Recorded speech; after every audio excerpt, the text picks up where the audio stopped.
Okay, today is October 19th, 2018. For a couple of weeks, I've been drinking a gallon of water, and today what's going to happen is, which is Friday, I'm going to drink half of that gallon of water, and also on the day of the show day, which is Saturday, I'm going to drink half of that gallon of water again, but as thirsty, to keep the muscles nice and hydrated, keep them looking full. With the carbohydrates, we're gonna keep those a little bit higher. We're going at about, anywhere between 180 to about 200 grams, actually 130 to about 200 grams of carbohydrates coming from high potassium foods to release that intracellular water between the cells. And what else can I add? On top of that, we have the fat as normal as I've had it throughout this entire time because I've been eating very balanced.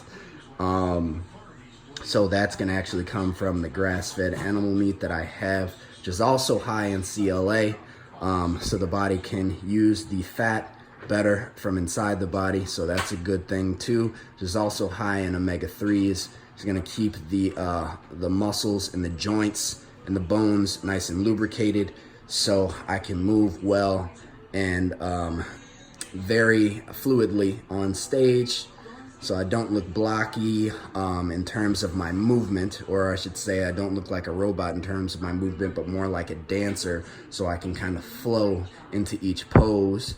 The food absolutely helps that with the joints and the lubrication of the joints coming from more of those higher fats and those omegas. And then moving on to the fiber. Fiber count is anywhere between 25 to about 40 grams of fiber, really coming from just vegetables and the potassium foods that I have chosen to eat. And the supplementation has remained nice and constant. Have the proper amount of vitamin D. The vitamin D that I've been taking is roughly 6,000 to 8,000 IUs of vitamin D. For the omega-3s, we're getting those from the plant kingdom, so that's coming from the flaxseed oil that I take. Flaxseed oil, we're getting around 6,000 milligrams, which is 6 grams. Then naturally taking in magnesium. For a male is supposed to take in around 410 milligrams of that, so I've been very, very consistent with my magnesium. Take the majority of my magnesium when I'm going to sleep, so I can calm my body, allow the body to hit those deep REM periods of sleep, wake up recovered, and of course looking leaner, because the less stress that the body feels, the leaner that the body is going to look. Also, I've been training extremely hard for the last, we'll call it the last 2 months. We've been training very, very hard, about 6 to 7 days a week. And so, since this is the week up to the competition, basically my last training, my actual last lifting weights, that happened on Tuesday. And then I haven't touched any weights or anything else, which started on, we'll call it Wednesday. And also, within that understanding, Monday and Tuesday were lower calories. All the way up into this point really has been lower calories, with small refeeds happening on the Sunday to keep the metabolism nice and awake. So that's basically what has happened up to this point. So the lower calories stopped on the Tuesday. On the Wednesday, we gradually lifted those calories. We're talking about a couple hundred, not a couple thousand. Okay, so now I'm slowly, gradually increasing those calories. Yesterday was roughly 26 to 2,800 calories, give or take. On paper, the body is going to digest and absorb roughly about 80% of that, 70%, 80% of that, because I've also been taking digestive enzymes with my meals, just to make sure that we're getting all of that nutrients inside of the cells and inside of the body as we need. And today, those calories are going to be roughly around the same amount, so around 2,700 calories by the end of the day. And again, no training at all, just posing. Okay, so up until that point, this is what we're looking at. Just had some coffee, about like 12 ounces of coffee. Had a couple of sips of water, and again today it's only half of that gallon of water, so roughly about 62 ounces of water or so.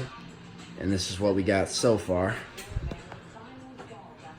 Looking really dry, exactly the way we want.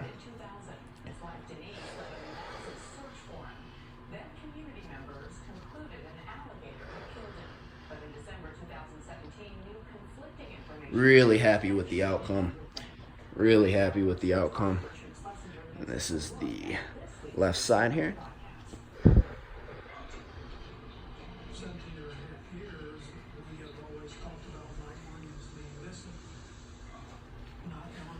Yep.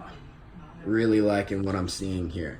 So we should be able to do very well on show day as the intracellular water continues to flow out of the body. Now since the water, the sodium, and the potassium all together, they're going to regulate themselves based off of, again, overloading that water or drinking a lot more water than my body is used to on a consistent basis, and then lowering it slightly. You guys that are taking away the water completely to dehydrate your body is not what you want to do, okay? I don't care what your coach tells you, it's not what you want to do. You never want to dehydrate the muscles. You want to just drink a little bit less of that water, okay? You never want to dehydrate your body because we're aqueous beings. What that means is we're made of roughly 70% of water, being aqueous individuals. So if you take that water from your cells, what's going to end up happening is your muscles will inevitably look flat. Point blank period. It's irrefutable information.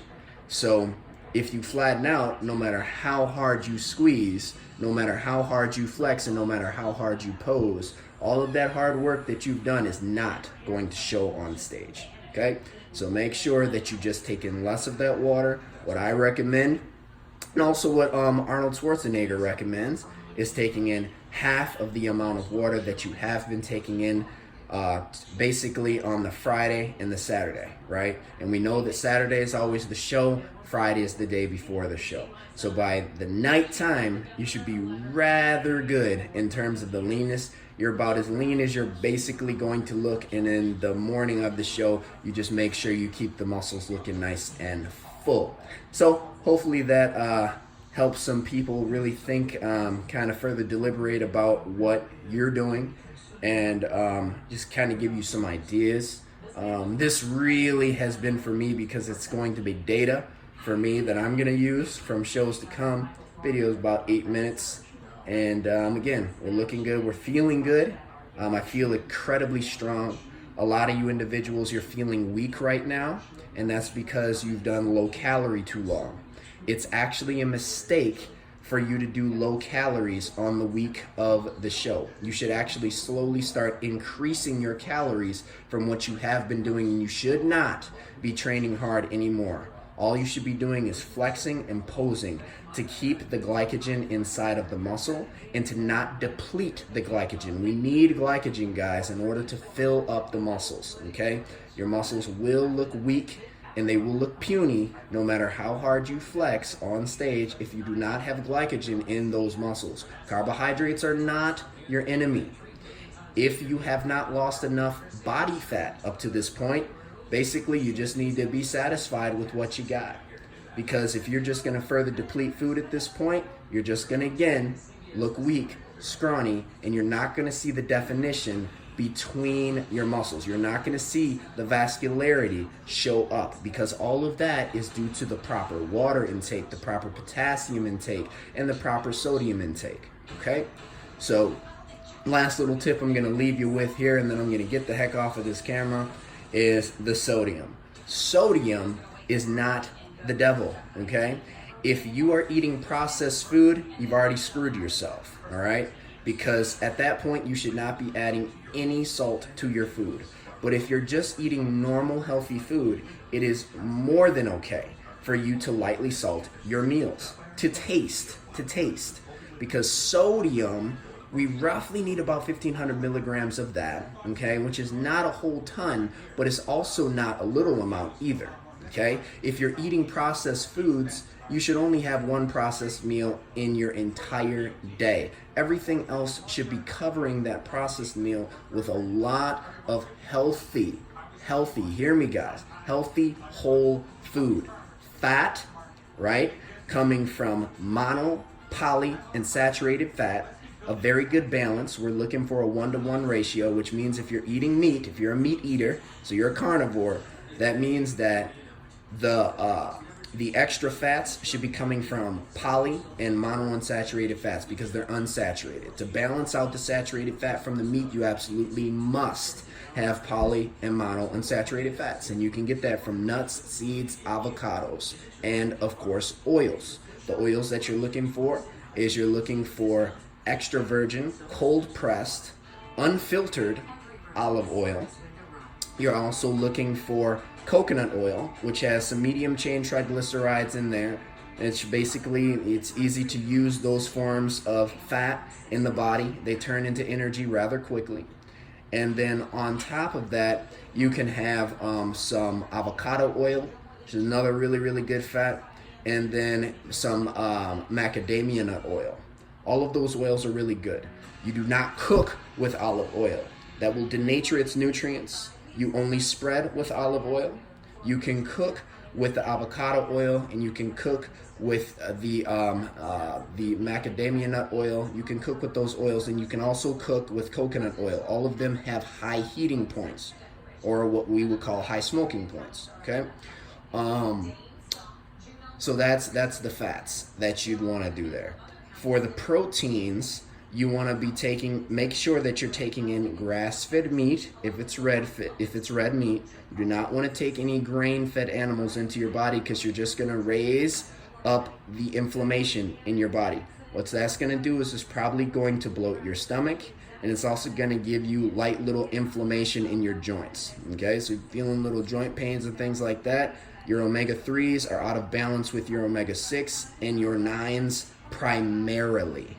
Okay, if you're eating white meats, make sure that it's cage-free. Okay, if it's a chicken, it has to be cage-free, which means that it was allowed to roam and it was allowed to take in the proper nutrients that it was made to take in, that God allowed that animal to take in, instead of taking in feed. Okay, grass-fed is going to be for the red meat, and cage-free is for the white meat. Moving on to fish. Fish has to be wild caught. Okay, if you're not eating wild caught fish, you're doing the same exact story to your body. You're bringing up your omega-6s and your 9s to the balance of your omega-3s. You will be out of balance doing that. So you got to make sure that you are supplementing properly, taking in your omega-3. You can get it from seaweed, you can also get it from flaxseed, and you can also get it from, of course, fish and krill oil. If you're getting in fish oil, you must have krill oil as well, because it increases the bioavailability of the body. What that means is it allows your body to accept more of that omega-3 instead of you excreting it out through your pee. Okay, now when you think about most of, if you're thinking about any of the supplements that we're talking vitamins here that are fat soluble, that means that they exist inside of your body fat, so we don't need a whole lot of them, okay? So we're talking about A, D, E, and K, right? Those are fat soluble vitamins. You don't need as many of them, but you do need to have them to support a healthy, balanced diet. If you are getting in the more water soluble vitamins, we're talking about the B complex, the thiamines, all of that. That is something that is actually excreted through your urine. So you need to have more of it, okay?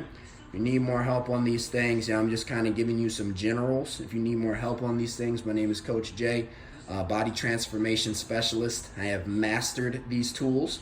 If you need help, you just send me a message and we'll talk about what it is to join the tribe, which is the Jay Hyler Project. Peace.